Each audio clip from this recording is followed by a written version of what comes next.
Few people know as much about foreign policy, especially as it pertains to Russia, as former Secretary of State Henry Kissinger. We sat down with him at his office in New York. You have President Obama saying that he's going to retaliate in some fashion for this hacking. President-elect Trump says he's not even sure the Russians did the hacking. How do you explain that big gap between those two? Everybody has a hacking capability. And probably every intelligence service is hacking in the territory of other countries. But who exactly does what? That would be a very sensitive piece of information. But it's very difficult to communicate about it because nobody wants to admit the scope of what they're doing. And I don't doubt that the Russians are hacking us. And I hope we're doing some hacking there. Then what use you make, whether it's a hostile use, that then becomes an international problem. You've met with Vladimir Putin a number of times. What do you make of him? He is a character out of Dostoevsky. And he is a man with a great sense of connection, an inward connection to Russian history as he sees it.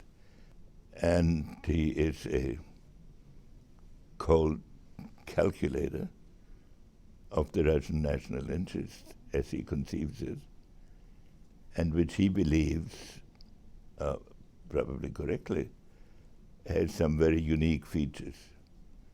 So for him, the question of Russian identity is very crucial, because as a result of the collapse of communism, Russia has lost about 300 years of its history.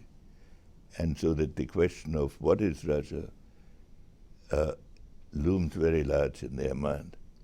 And that's a problem we have never had. What's your feeling about President-elect Donald Trump? I had not thought of President Trump as a presidential candidate until he became a presidential candidate. And in the first appearances, I thought it was a transitory phenomenon.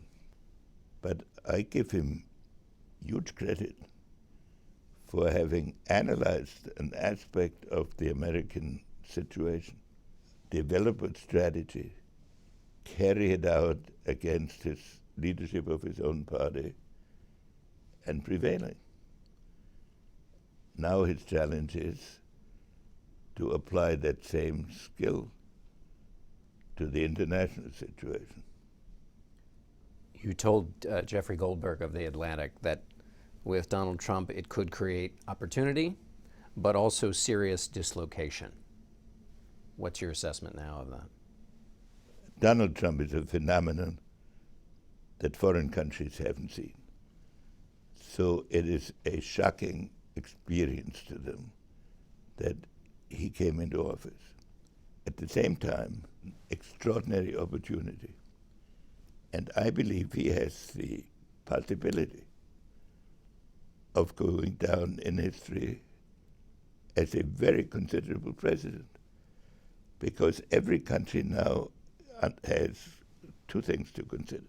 One, their perception that the previous president or the outgoing president basically withdrew America from international politics, so that they had to make their own assessments of their necessities. And secondly, that here is a new president who's asking a lot of unfamiliar questions. And because of the combination of the partial vacuum and the new questions, one could imagine that something remarkable and new emerges out of it. I'm not saying it will. I'm saying it's an extraordinary opportunity. Do you have a sense of what his emerging foreign policy vision is? I think he operates by a kind of instinct that it's a different form of analysis as my more academic one. But he's raised a number of issues that I think are important, very important, and if they're addressed properly, could lead to great results. You've advised presidents. One of the things that voters have said about Donald Trump, since he has no government experience, is that he'll be able to surround himself with good advisors. Is that really possible? The president has to have some core convictions. He can't get those from advisors. But he also cannot possibly know everything. It's in the nature of the presidency that most of the people you meet want something. So to get objective advice is hard, but that depends very much on the personality of the president. What advice would you give incoming President Trump about advisors, about being the president in these times? One of the hardest things for a president is to distinguish the routine issues that come through from the essential issues that affect the long term, and not to let himself get sucked into the battles of the bureaucracy for marginal issues, and to keep them focused and to keep his mind clear on what the fundamental things are that he has to accomplish. Dr. Kissinger, thank you so much.